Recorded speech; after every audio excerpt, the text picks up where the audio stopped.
आप सब सोच रहे होंगे कि ये क्या मैं करने लगा।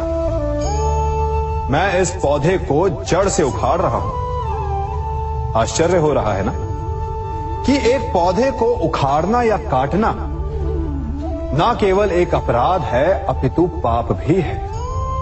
तो फिर मुझे ऐसा करने की क्या आवश्यकता पड़ गई? क्योंकि कई बार विनाश ही सृजन तक पहुंचाता है। यदि नया भवन बनाना हो तो पुराने भवन को गिराना पड़ता है। व्यवस्था को परिवर्तित करने के लिए क्रांति लानी पड़ती है। और उसी प्रकार यदि किसी वृक्ष या किसी पौधे की जड़ों में घुन लग जाए या उसका मूल सड़ जाए तो उसे जड़ से उखाड़ देना ही श्रेयस्कर होता है, ताकि उस स्थल पर नए पौधे उपज सके। युद्ध करना पर्याय नहीं, परंतु कभी कभी शांति के लिए युद्ध करना आवश्यक हो जाता है। संसार में सबसे श्रेष्ठ क्या है? फूल या कांटे, प्रेम या घृणा, संपन्नता या दरिद्रता, मित्र या शत्रु? बताइए। अब आप भी कहेंगे कि भला ये कोई पूछने की बात हुई? अवश्य, फूल, प्रेम, संपन्नता और मित्र ही श्रेष्ठ है। परंतु क्या आपने अपने जीवन में कभी सोचा है कि हर एक भाव, हर एक वस्तु, हर एक घटना का एक गुण धर्म होता है?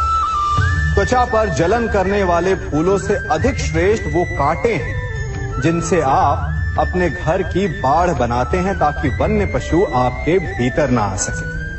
वो प्रेम श्रेष्ठ नहीं जो आपको अंधा, लोभी, पक्षपाती बनाता। वो घृणा श्रेष्ठ है जो आपको नया मार्ग दिखाते। वो संपन्नता श्रेष्ठ नहीं जो आपको कृपण बनाते, मद्दांध बनाते। वो दरिद्रता श्रेष्ठ है जो आपको जीवन में परिश्रम करने की शिक्षा दे। कुविचार देने वाले, बुरा मार्ग दिखाने वाले मित्रों से अधिक श्रेष्ठ वो शत्रु होते हैं जो हमें जीवन का लक्ष्य दे दे।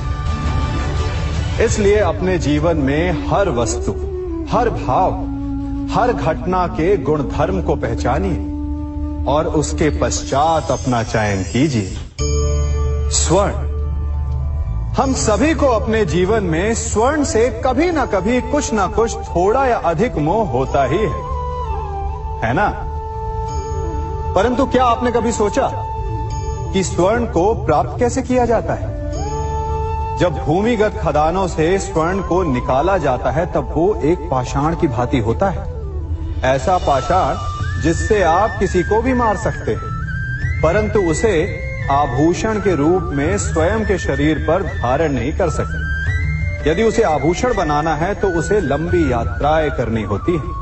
उस पाषाण को पिघलना होता है। सुनार के हथौड़ी की अनेकों चोटें खानी पड़ती है। फिर काट छाट और उसके पश्चात जाकर वो ऐसा आभूषण बनता है जो हमें वर्षों तक, सदियों तक लुभाता रहता है। इसलिए यदि आपको समय पर विजय पानी है तो स्वयं के निर्माण पर समय देना होगा। हम सभी सुनते आए कि जो वीर होता है, साहसी होता है, शौर्यवान होता है, उसके समक्ष सारा संसार झुकता है। वीर भोग्य वसुंधर। परंतु वीरता है क्या? शौर्य क्या है? साहस क्या है? साहस युद्ध नहीं, वीरता विजय नहीं, शौर्य कभी ना गिरना नहीं। साहस किसी चुनौती के समक्ष खड़े होने का भाव है, तो वीरता उस चुनौती को उत्तर देने के लिए पूर्ण परिश्रम लगा देना है। और शौर्य का अर्थ है गिरकर फिर से उठने का साहस रखना, बार बार प्रहार करके वीरता दिखाना, निरंतर प्रयास करते रहना, निरंतर परिश्रम करते रहना। इसलिए विजयी होने से अधिक महत्वपूर्ण है शौर्यवान होना। क्योंकि जो शौर्यवान है उसे विजय मिलना निश्चित है।